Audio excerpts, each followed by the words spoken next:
Hey guys, so the first thing you're going to notice is a different background. We actually are going to be moving soon and my house is just in shambles with packing, especially my closet. It's kind of forced me to like purge and donate and organize and declutter my whole life basically, but my closet took the worst beating. I literally like ripped it apart and I have like piles that I'm getting rid of, like throwing out that are just like clothes that just I shouldn't have in the first place. They might have like a hole or I don't know, the quality is just not the same. Then I have a pile that I'm donating and then I have a pile that I'm giving to like family members. So my closet is just a mess. So I'm just filming against a white wall because I kind of like those that I watch that film with a white wall behind them. I just always think it looks clean and nice. So for now, in the interim, you'll see just white behind me and I know it's not, you know, fancy. I know some people don't like the distraction of my closet behind me, so some people might like this better, but I do have some videos that I have filmed in my closet, so you'll still see some mixed in, but for the time being, while my house is kind of a wreck, this is kind of just going to be my new background. So this is my August favorites. I've been slacking on videos and I apologize, but I wanted to get this up. I have quite a few. This might be a longer favorites than normal. I have one fail at the end, and then I also threw in like one miscellaneous like fashion item, which I know you guys like when I kind of throw in some random stuff. So without further ado, I'm going to get started. To talk about is I'm going to just do makeup first. Literally, I've been wearing this look all month long. I don't think I have swayed from this eye combination since like even more so like end of July I was doing this because it's just so simple. The first thing I start out with is the Bobbi Brown Longwear Cream Shadow in Beach Honey, and I've definitely included this in favorites in the past. I hope the lighting is okay in here too. I'm actually filming in front of a window so it's like natural light, so again, just bear with me for a little while. But anyway, this is a really pretty like cream champagne color, and I sometimes wear this all on its own, and sometimes I use it as a base. Today, I just have it on as a base underneath another shadow I'm going to show you. But it started out, I wanted to use up this product. This is probably my most loved, aside from MAC Bare Study, my most loved cream shadow. So it started out that I just wanted to use it, and then I get, you know, you just fall in love with it all over again. So I love this. The quality is great. I don't ever use a base underneath this. I've never had a problem with it creasing or like wearing off or anything like that. I don't have oily lids, so that might help, but I don't think you really need a primer underneath. These like stick as soon as you put them down. So I use that as a base, and then I've been using Bobbi Brown's Champagne, I think it's called, yeah, Champagne shadow. It's just a powder shadow. And this is the exact look that I have on today. So I put the cream shadow, then the champagne color, and I use this all over the lid on top of that. Sometimes I put it underneath my brow bone. Today I just did Benefit High Beam or Eye Bright, whatever, just a matte highlight. But it's obviously a champagne, really pretty color. And then in my crease is also from Bobbi Brown, and it's Taupe. Again, I've included this in a favorite before. It's very similar to MAC Charcoal Brown, which I usually use for my eyebrows. So I kind of keep this one as like a shadow. And it's just like the most amazing definer for your crease. Sometimes it doesn't even look like I have anything in my crease. And sometimes it just looks super defined. So that's just what I have in eyes today.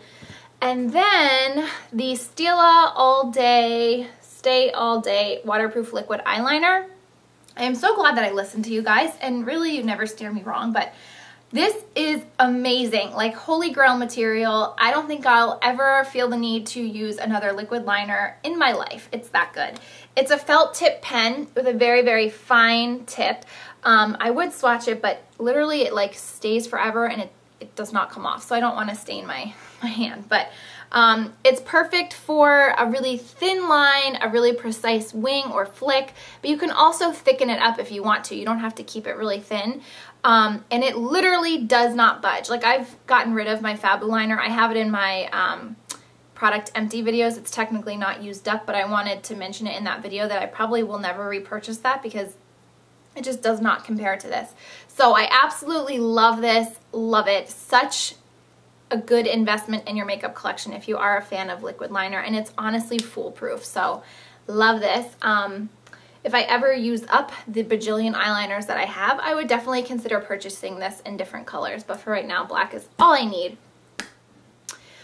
Also, from my Sephora haul was the Josie Marin Coconut Watercolor Cheek Jelly, and it's in the shade Poppy Paradise. And I talked about it in that video that I was kind of on the fence about this color. This is it swatched. It's very pigmented, but then it shears out, but it is buildable. I kind of like the concept of this, but I wasn't getting the best payoff. And several of you guys recommended using a stippling brush with it. And since I started doing that, I'm in love with this product. I have it on today. I use either the MAC 188, I think, or the, this is actually more of my favorite to use with this product. It's the Real Technique stippling brush.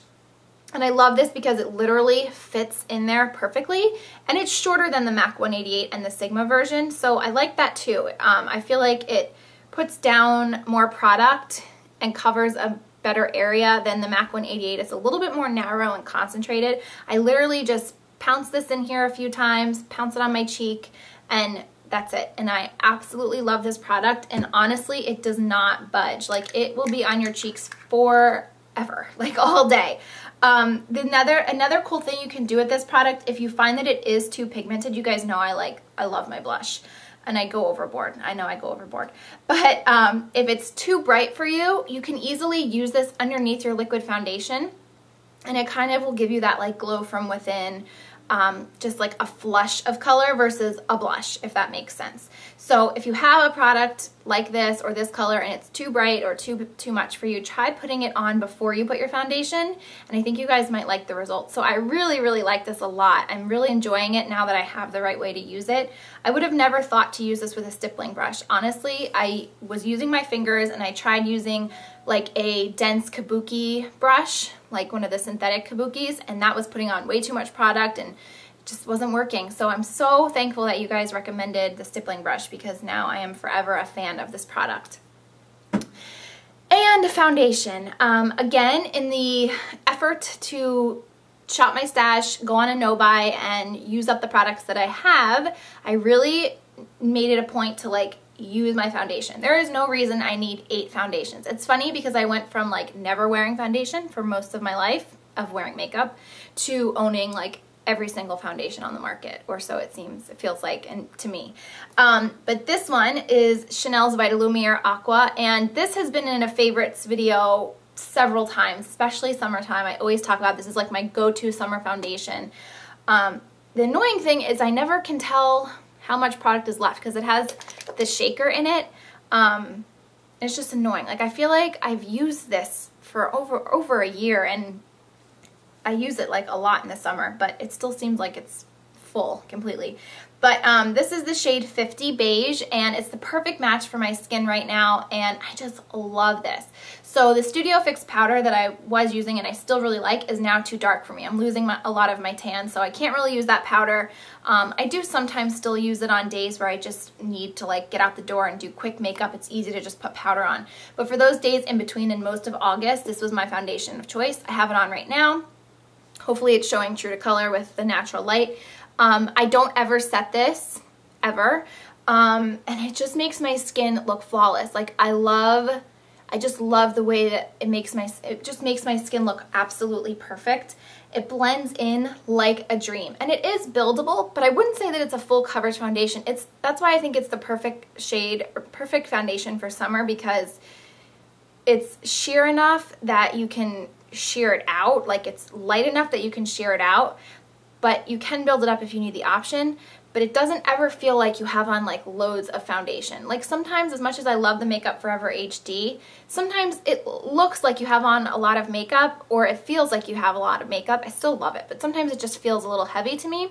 I never feel like that with this foundation. It's so lightweight, and I'm obsessed with it. Like, I don't think I would use this fall winter because it's so like light feeling, but this will forever be in my collection in the summer. I won't repurchase it anytime soon because I need to get through my foundations, but once I do, this will become a permanent staple in my makeup collection for spring summer. I just love it so much, and I love the smell of it. All Chanel products smell so good.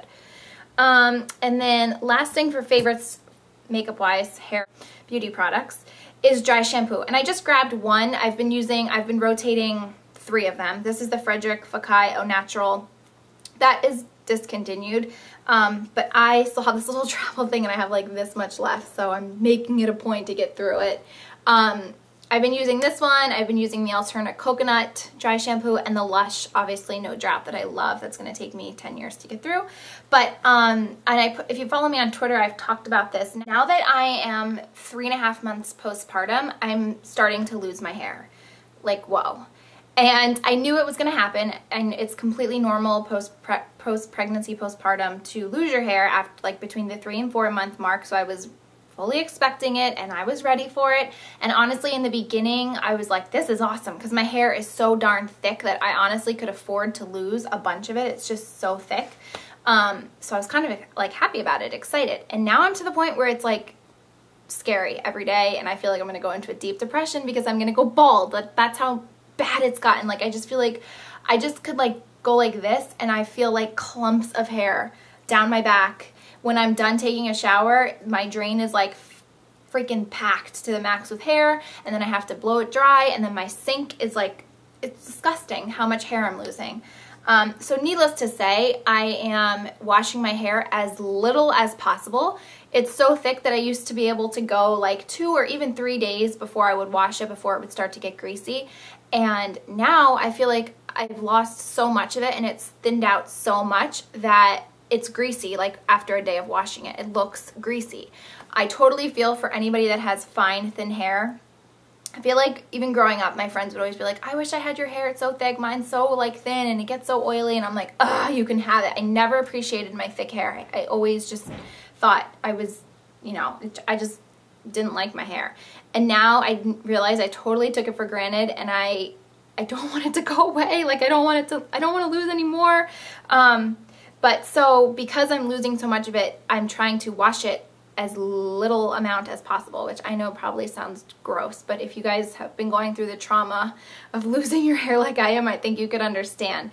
So my goal is to wash it once a week, twice if I have to, and then supplement with dry shampoo. So this has become like a lifesaver for me, and needless to say, I prefer the powdered dry shampoos over the sprays. I have been using a little bit of the Oribe Dry Texturizing Spray that I just hauled, like throughout my hair to just give it like volume throughout. But in my roots, my scalp area, I'm relying on my powder dry shampoos. And so far, so good. I love this because, and I've said it before, actually with all the powder dry shampoos, I don't ever feel like it leaves a residue behind. Like usually dry shampoo is meant to buy you a day before you can wash it.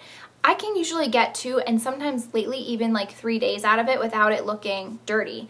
It still looks really fresh. Like I think this is like 4th day hair. So I don't know if you can even see. Sometimes it has a little bit of a white cast, but I'm to the point where I don't even care because I'm just like traumatized about it. So if you guys have any suggestions as far as like, I don't really want to be using any more products, and literally I put my hair up all the time because I'm nursing, and she's to the stage now where she just wants to pull and grab and hang on to everything. So my hair's up as it is anyway, but now it's like every time I take it down, I get like clumps of hair, and I just want to cry. Some people on Twitter recommended the Lush New Shampoo for thinning hair. So if you guys have experienced that, please let me know. And I know it would go against my no buy, but I'm going to allow that because I'm desperate to have something work. A lot of other people recommended the Bumble and Bumble thickening line, like the thickening shampoo, and I know there's a spray. I haven't heard the best things about that, so if you guys, again, could recommend a product or two that would help with my thinning hair, I would appreciate it. Maybe I can hold off until October 1st to buy them. It would be hard, but I would do it. So dry shampoo has been like a lifesaver, needless to say. So that is everything for my favorites. Now for my one fail, I have a mascara. This is the MAC False Lashes. I hauled this recently. I really always loved the MAC Hot and Naughty, or Haute and Naughty, and went on to repurchase, and I thought I would just give a different mascara a try. And I read good reviews on this, but I am not a fan at all. This is what the brush looks like. I don't feel like it gives me volume at all. If anything, it like lengthens them and separates, defines. But I look for a mascara that's gonna like volume and oomph and lift and this does not cut it for me at all. I'm gonna use it up, obviously, because I have it. It's nice for my bottom lashes, but as far as like a volumizing mascara, this one is a big time fail for me. So that is that. Now for my random favorite, which are little bralettes, and this is what they look like. I'm sure you guys are no stranger to these. These are very trendy right now.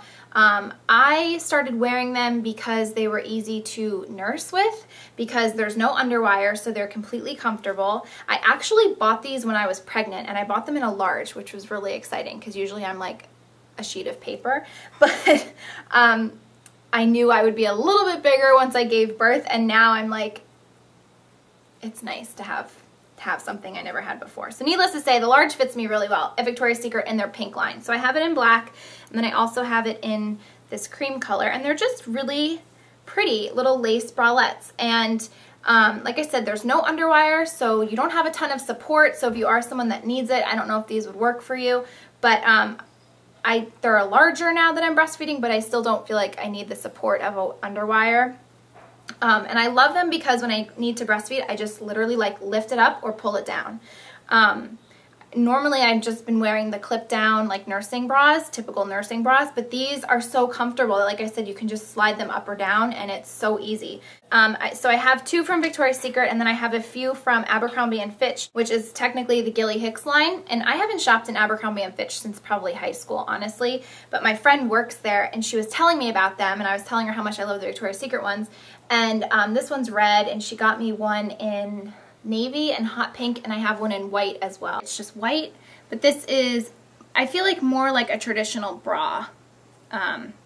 It's very simplified. It doesn't have like a real wide band across the bottom, but super cute, super comfortable. I actually like these better than the Victoria's Secret ones. They're a little bit longer, a little bit wider across the bottom. They're almost more like a tank. I would never wear these on its own, but they're really cute to purchase like loose tanks or like a oversized shirt. And even if they're see-through, like they're really pretty to kind of just show through. So I love them. They're not that expensive, and the Gilly Hicks ones or Abercrombie are on major sale right now. So check those out if you're interested. I know ASOS does a lot of bralettes and tanks too if you're interested. So that is it for my favorites. I hope you guys enjoyed this video. Thank you so much for watching, and I will talk to you soon. Bye.